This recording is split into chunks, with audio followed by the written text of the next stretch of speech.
کا پڑھنا تو یہ ہوا، جرجیت صاحب نے ایک دکان کھولی، نئی دکان ہے، اب اس دکان میں ہم سامان بعد میں رکھیں گے، اس دکان میں ہم خرید و فروخت کی چیزیں بعد میں رکھیں گے، پہلے اس دکان میں خیر و برکت کے لیے قرآن خوانی کرا لی جائے۔ مدرسے کے چند بچوں کو بلا لیا یا گاؤں کے محلے کے چند لوگوں کو بلا لیا اور سب کے ہاتھ میں ایک ایک پارا دے دیا، پڑھیے، اور لے کے بیٹھ گیا وہ وہاں۔ اعوذ باللہ من الشیطان الرجیم، بسم اللہ الرحمن الرحیم، الحمدللہ رب العالمین الرحمن الرحیم مالک یوم الدین، ہو گیا، غیر المغضوب علیہم ولا الضالین، بسم اللہ الرحمن الرحیم، الف لام میم ذالک الکتاب لا ریب فیہ، اس نے ایک پڑھ لیا، اس نے دوسرا پڑھ لیا، اس نے تیسرا پڑھ لیا، اس نے چوتھا پڑھ لیا، 30 پارے ایک دن میں ہو گئے۔ یہ ہے پڑھنا۔ ایک پڑھنا یہ ہے کہ رمضان میں ہم مہینہ آیا، پورے سال قرآن گھر میں رکھا رہا، کسی نے کھول کے نہیں دیکھا۔ رمضان کے مہینے میں روزہ قرآن پڑھ رہے ہیں، ہمیں اس مہینے، اس ایک مہینے میں 3 پڑھنا ہے، 4 پڑھنا ہے، 5 پڑھنا ہے، کم سے کم ایک تو پڑھنا ہی ہے۔ بیٹھ گئے، الف لام میم ذالک الکتاب لا ریب فیہ ھدی للمتقین، پڑھنا شروع کر دیا اور ایک پارہ ختم۔ یہ ہے قرآن کا پڑھنا۔ یہاں اللہ نے یہ کہا کہ قرآن کی تلاوت کرو۔ تلاوت میں اور پڑھنے میں فرق ہے، پڑھنے کے لیے کہا ہی نہیں ہے، اللہ نے کہا تلاوت کرو۔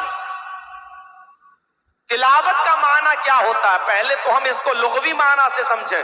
عربی زبان میں تلا یتلو کا جو باب نصرہ سے آتا ہے، اس کا معنی ہوتا ہے پیچھے پیچھے چلنا۔ تلا یتلو کا معنی ہوتا ہے پیچھے پیچھے چلنا۔ اب اس کا ترجمہ میں یوں کرتا ہوں لغوی اعتبار سے، غور کیجئے گا۔ اُتْلُ مَا أُوحِیَ إِلَيْکَ مِنَ الْکِتَابِ، اے محمد صلی اللہ علیہ وسلم، آپ اس کتاب کے پیچھے پیچھے چلیے جو آپ کی طرف اتاری گئی ہے۔ یہ لغوی معنی ہو گیا۔ پہلے میں نے ترجمہ کیا تھا اس کتاب کی تلاوت کیجئے جو آپ کے اوپر اتاری گئی ہے۔ اب میں نے لغوی ترجمہ کیا، اے محمد صلی اللہ علیہ وسلم، آپ اس کتاب کے پیچھے پیچھے چلیے جو آپ کی طرف نازل کی گئی، جو آپ کی طرف اتاری گئی۔ پیچھے پیچھے چلنے کا مطلب ہوتا ہے نقش قدم پر چلنا۔ ایک بیٹا وہی کام کرے جو اس کا باپ کرتا ہے تو لوگ کیا کہتے ہیں؟ یہ بیٹا اپنے باپ کے نقش قدم پہ چل رہا ہے۔ ایک طالب علم وہی کام کرے جو اس کا استاذ کرتا ہے تو کیا کہا جاتا ہے؟ یہ طالب علم وہی کام کر رہا ہے جو اس اپنے استاذ کے نقش قدم پہ چل رہا ہے۔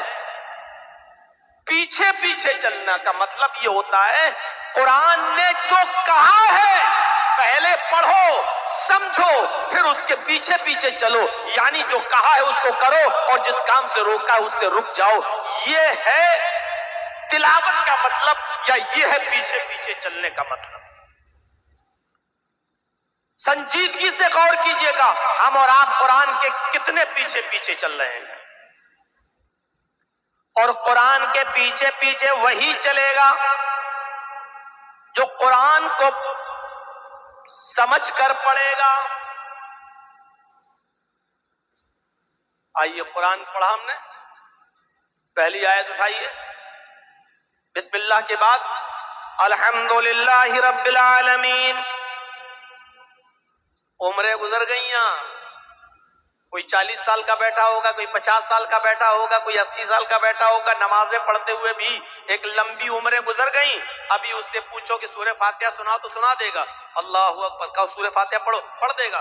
الحمدللہ رب العالمین الرحمن الرحیم مالک یوم الدین ایاک نعبد و ایاک نستعین اہدنا الصراط المستقیم صراط الذین انعمت علیہم غیر المغضوب علیہم ولا الضالین۔ ابھی سنا دے گا۔ اب اس سے یہ پوچھو، پڑھ تو لیا تو نے، لیکن یہ بتاؤ کہ الحمد کے معنی کیا ہوئے؟ خاموش، یا بتا دے گا ساری تعریف۔ اب اس سے پوچھو کہ الحمد میں الف لام کیسا آیا ہے؟ یہ الف لام کون سا ہے؟ نہیں معلوم. اس سے پوچھو کہ یہ تمام کا لفظ جو آ رہا، تمام تعریفیں اللہ کے لیے، یہ ساری تعریفیں اللہ کے لیے، یہ ساری کا اور تمام کا لفظ کہاں ہے عربی میں؟ الحمد کے معنی تو تعریف کے ہوتے ہیں، یہ تمام کا لفظ کہاں ہے؟ ساری کی ساری تعریفیں اللہ کے لیے کہاں ہے؟ ابھی نہیں معلوم. اب اس سے پوچھو کہ الحمد کے بعد للہ آیا ہے، الحمدللہ، یہ للہ ہی کیوں ہوا ہے؟ اس سے پوچھو کہ اللہ نے کبھی قرآن میں اللہ کہا، کبھی اللہ کہا، کبھی اللہ ہی کہا، ایسا کیوں ہے؟ کبھی کہا ان اللہ علی کل شیء قدیر، ان اللہ، یہاں ان اللہ کے اللہ کہا ہے. کبھی آپ آیت الکرسی پڑھیں گے تو اللہ ہے، اللہ لا الہ الا هو الحی القیوم. اس سے پوچھو کہ کبھی اللہ آ رہا، کبھی اللہ، اور کبھی اللہ ہی، للہ ما فی السماوات و ما فی الارض، کبھی للہ، ایسا کیوں؟ نہیں معلوم. اس سے پوچھو کہ جب اللہ آ ہی چکا تھا تو پھر رب لانے کی ضرورت کیا تھی؟ الحمدللہ رب العالمین، پھر رب کیوں لایا گیا؟ اور جب رب لایا گیا تو رب کے ساتھ رب المسلمین کیوں نہیں کہا گیا؟ رب المومنین کیوں نہیں کہا گیا؟ یہاں رب العالمین کا لفظ کیوں آیا ہے؟ ایک آیت بھی اگر ہم نے سمجھ کر پڑھی ہو تب تو ہم جانیں کہ قرآن میں لکھا کیا ہے. ہم قرآن کے پیچھے پیچھے چلیں گے کیسے؟ کیسے چلیں گے؟ ابھی پڑھ چکا ہے، نیت باندھے باندھے اعوذ باللہ من الشیطان الرجیم بسم اللہ الرحمن الرحیم، یہاں اس نے پڑھا ہے نماز میں اللہم باعد بینی و بین خطایا کے بعد، یا سبحانک اللہم و بحمدک و تبارک اسمو کے بعد اس نے پڑھا ہے اعوذ باللہ من الشیطان الرجیم بسم اللہ الرحمن الرحیم.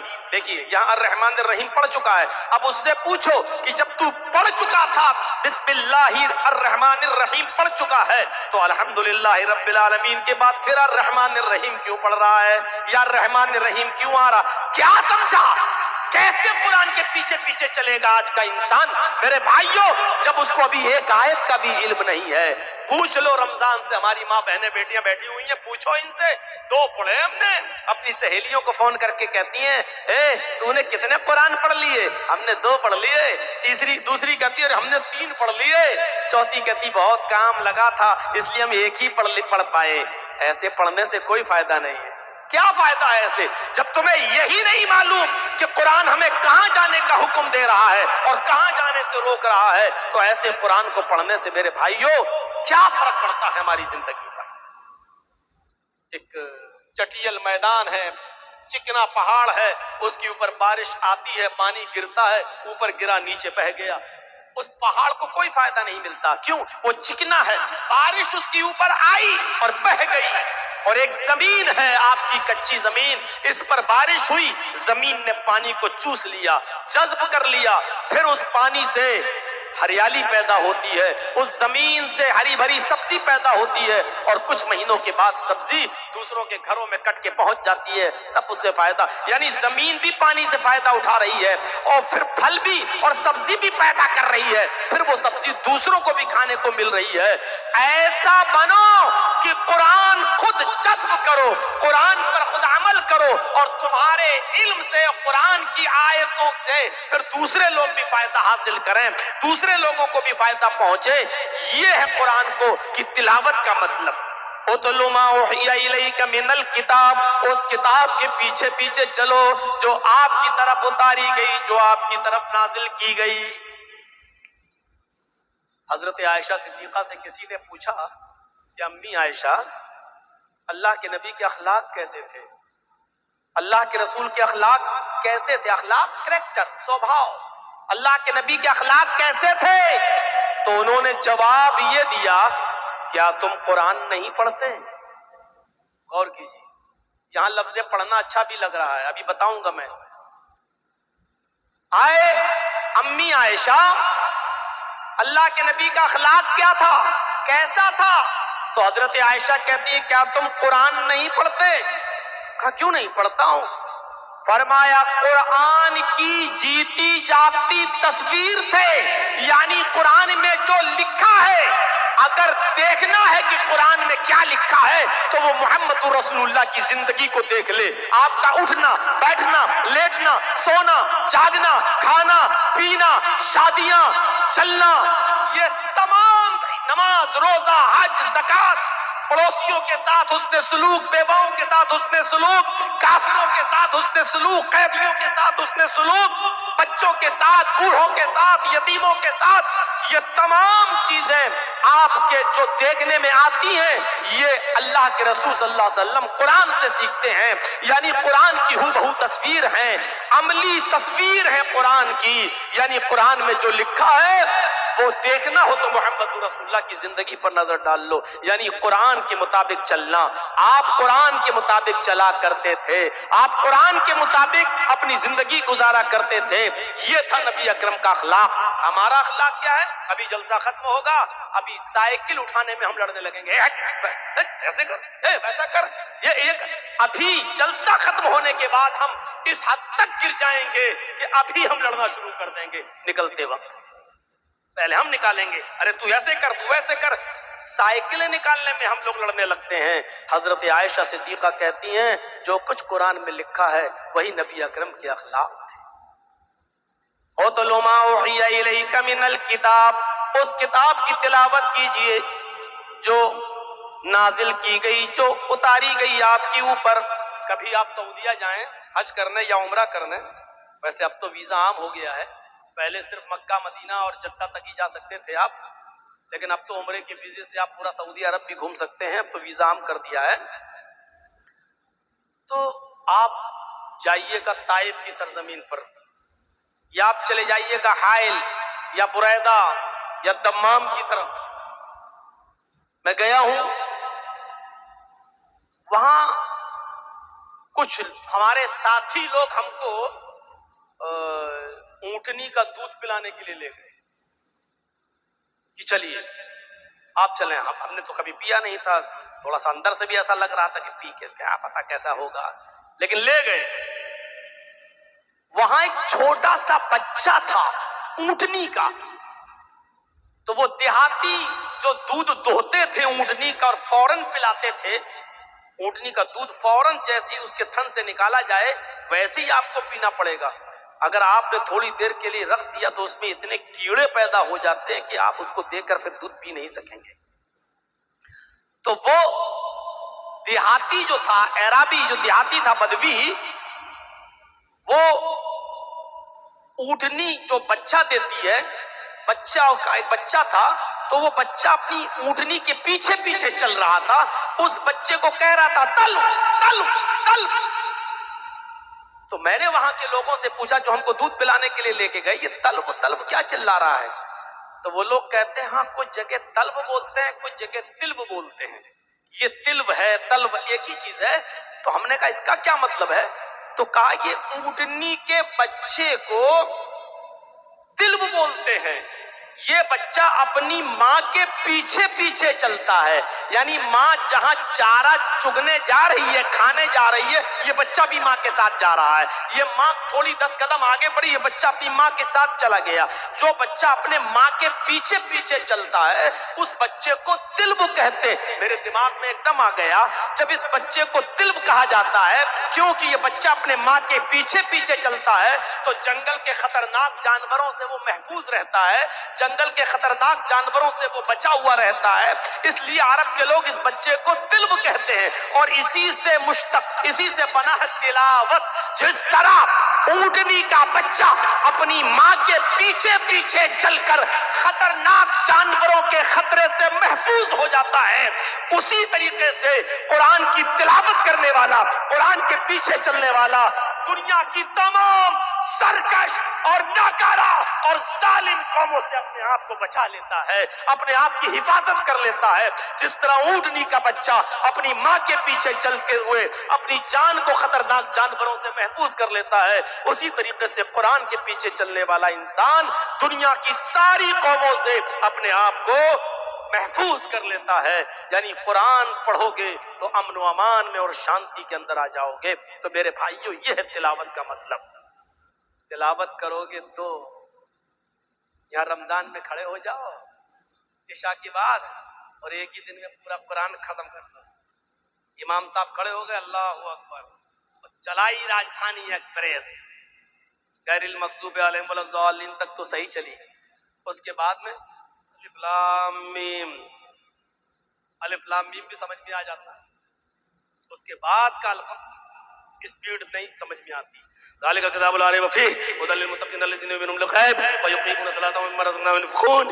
ينفقون، تنفقون، یعلمون، تعلمون کے علاوہ پھر آپ کو کچھ سمجھ میں نہیں آئے گا. یہ کون سی تلاوت ہے اور یہ کون سی قرآن کی عزت ہے، ذرا سوچو. کون سی عزت ہے؟ اگر چاہتے ہو کہ ہم امن و امان میں رہیں، اگر چاہتے ہو کہ ہم سکون میں رہیں، اگر چاہتے ہو کہ ہماری زندگی میں انقلاب آ جائے، تو یاد رکھیے قرآن کی ہمیں تلاوت کرنا پڑے گا. قرآن کو ہمیں سمجھ کر پڑھنا پڑے گا. جہاں جانے کا حکم دے رہا ہے وہاں جانا ہے، جہاں جانے سے روک رہا ہے وہاں سے ہمیں رکنا پڑے گا. میرے بھائیو یہی قرآن کی تلاوت کا معنی ہے اور یہی قرآن کی تلاوت کا مقصد ہے. مت پڑھیے آپ ایک پارہ روزانہ، آپ ایک آیت پڑھیے اور اسی آیت کو اچھی طریقے سے اپنے علماء سے سمجھ لیجئے، جانکاروں سے سمجھ لیجئے کہ اس قرآن کا معنی کیا ہے، اس آیت کا مطلب کیا ہے. آپ کے پاس انگلش میں کہیں سے ٹیلی گرام آ جائے، پہلے زمانے میں چلتے تھے ٹیلی گرام تار وغیرہ، انگلش میں جب آ جاتا تھا تو گاؤں میں پڑھے لکھے لوگ نہیں ہوتے تھے بیچارے، تو وہ ٹیلی گرام لے کے رات ہی میں اڑ کے بھاگتے تھے تار، اور کسی انگریزی جاننے والے سے پڑھواتے تھے. بھائی یہ میرے پاس آ گیا ہے، پتہ نہیں ڈاکیا لے کے آیا ہے، دیکھو تو اس میں کیا لکھا ہے، ہم پڑھنا نہیں جانتے، یہ پوسٹ مین لے کر آیا ہے، ذرا دیکھو.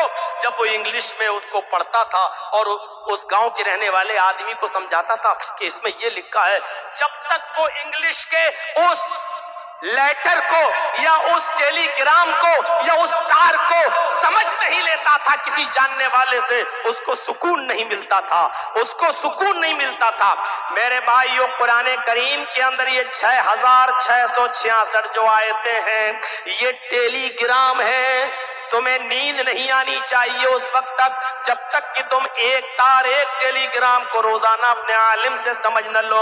اس میں کیا لکھا ہے، اس کا معنی کیا ہے، اس کا مطلب کیا ہے، یہ آیت ہمیں کہاں جانے کا حکم دے رہی ہے، یہ آیت ہمیں کہاں جانے سے روک رہی ہے. ایک آیت سمجھ لی، اب ٹھیک ہے، اب دوسرے دن آپ دوسری آیت کو سمجھیے.